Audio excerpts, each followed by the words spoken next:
In the high desert of northern New Mexico, if you listen carefully, you just might hear something more than the wind. It's the underground sound of a man obsessed. His name is Rob Paulette, who for the past 25 years, with only his dog for company, has been scraping and shaping New Mexico's sandstone into man-made caves of art. Do you think you're obsessed with cave digging? Would you call a child being obsessed with play? You wouldn't use that word obsessed. You know, when you're doing something you love and are drawn to it, you want to do it all the time. So this is sort of the cave staircase, huh? Yeah. He calls them his wilderness shrines, massive in scale, poetic in their design. If his work takes your breath away, well, that's just what he hoped it would do. I see this as an environmental project. I'm trying to open up people's feelings. So you call this one what? I call this the Tree of Human Kindness. This small opening pales in comparison to the cavern he's dug inside. How long did this take? Close to 900 hours. 900 hours? Yeah. You wanted, though, the sense of sort of being enveloped by a tree. Yes. He sees himself as a magician, playing with space, both big and small, who creates what he calls the cave effect. It has a lot to do with the juxtaposition of opposites, the sense of being underground with light streaming in, the intimacy of being in a cave, yet the columns end up very large, sometimes 30, 40 feet high. He has no degree in sculpting, he's not a structural engineer, and he's not an architect. He's simply a man who found his passion. Most of the wonder that I feel is in the actual making of the caves. Once they're made, You move on. I move on if I want fresh wonder.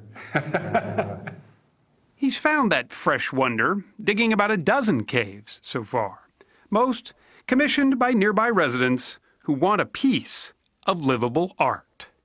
What was here before you started digging? Well, there was just hillside. This cave along the Rio Grande River even has power, a wood floor, and a colorful bathtub with running water. It took Paulette 2 years to dig. He charged a mere $12 an hour in labor. You don't do this for the money. You're not getting rich off making these beautiful places. No, it's the process. You know, I'm having the time of my life. You can see the way they're offset here.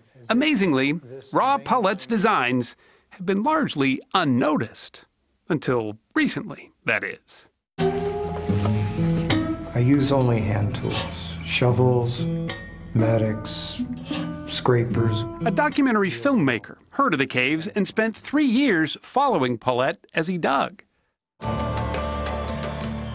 The result was Cave Digger, a film so unique it was nominated for an Academy Award.